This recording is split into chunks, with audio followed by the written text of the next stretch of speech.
At exactly 6 a.m., Mr. Kenji Watanabe was awake. He had been awake at 5:58, but discipline mattered.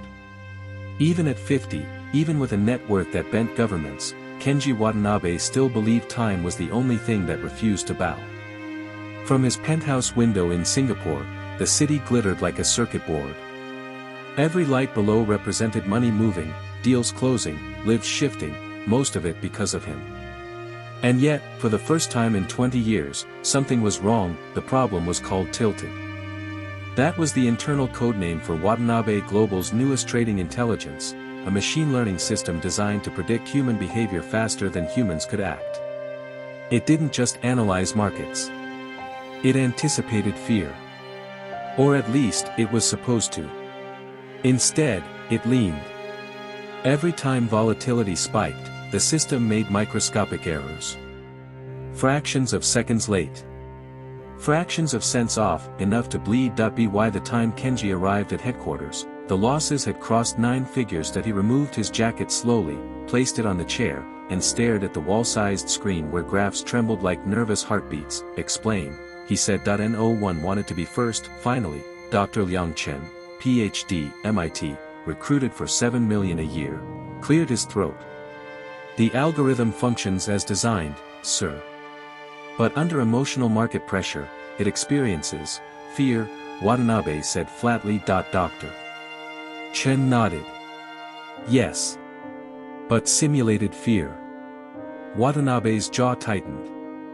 Simulated fear is arrogance. The room fell silent. Engineers from Japan, Korea, Germany, and the US stood frozen. Men and women who were gods in their fields suddenly looked like children caught lying. For 50 years, Watanabe continued, his voice calm and deadly, I have never paid for almost. I do not accept leaning. He turned toward the window. Fix it, he said. Or leave. Angela Johnson cleaned floors that cost more than the house she grew up in. She moved quietly through Watanabe Global like a shadow, gray uniform, hair pulled back, eyes down. Most executives never learned her name. Some never noticed her at all. Angela didn't mind. Life had already taught her what visibility cost. She had left Detroit 10 years earlier, chasing a housekeeping job overseas after her husband died. Singapore wasn't kind, but it was safe. And safe mattered when you had a child. Her son, Marcus, was everything to her. At 16, he was tall and thin, with a mind that never rested. He dismantled broken radios at age 8. By 12, he was teaching himself programming from free online forums.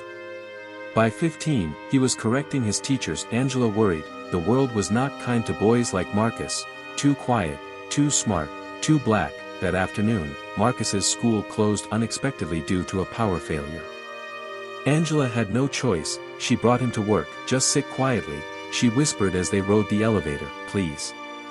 Marcus nodded, headphones around his neck, backpack heavy with notebooks and old laptops. They stepped onto the executive floor. That was when everything changed. Marcus saw the screen before he saw the people. Numbers flowed like water.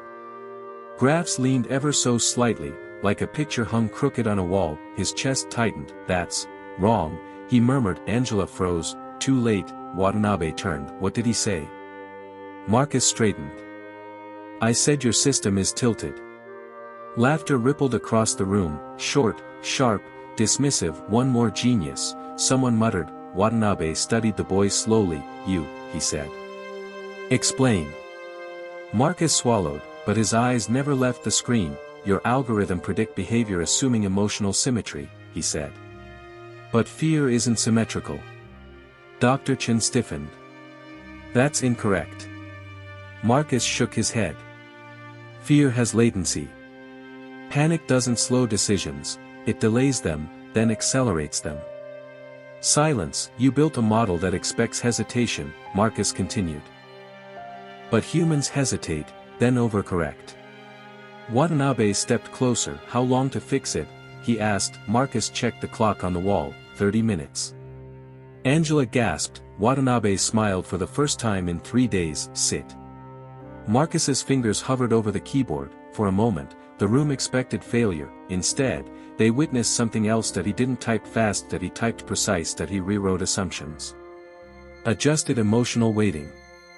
Introduced adaptive panic response curves, something none of the experts had dared to do. This shouldn't work, Dr. Chen whispered. Marcus replied without looking up. That's because you never let the system be afraid. At minute 28, he paused, added one line, run it. The screen steadied, perfect alignment. Till point 30 minutes, Watanabe stared, for a long time, then he bowed his head, slightly, respectfully. You corrected my arrogance, he said to Marcus. That he turned to Angela. You cleaned my floors for 7 years, he said. And raised this mind in silence. Angela's eyes filled with tears. From today, Watanabe continued, your son is no longer invisible. He offered Marcus everything, education, access, power. Marcus accepted none of it immediately. I just want to learn, he said. Watanabe nodded. Then you will surpass us all. Years later, when Marcus whispered Marcus Johnson's name, they remembered the day the world tilted, and a boy straightened it, not with power, not with money, but with understanding, because systems fail when they forget humans, and greatness sometimes walks in wearing a maid's shadow.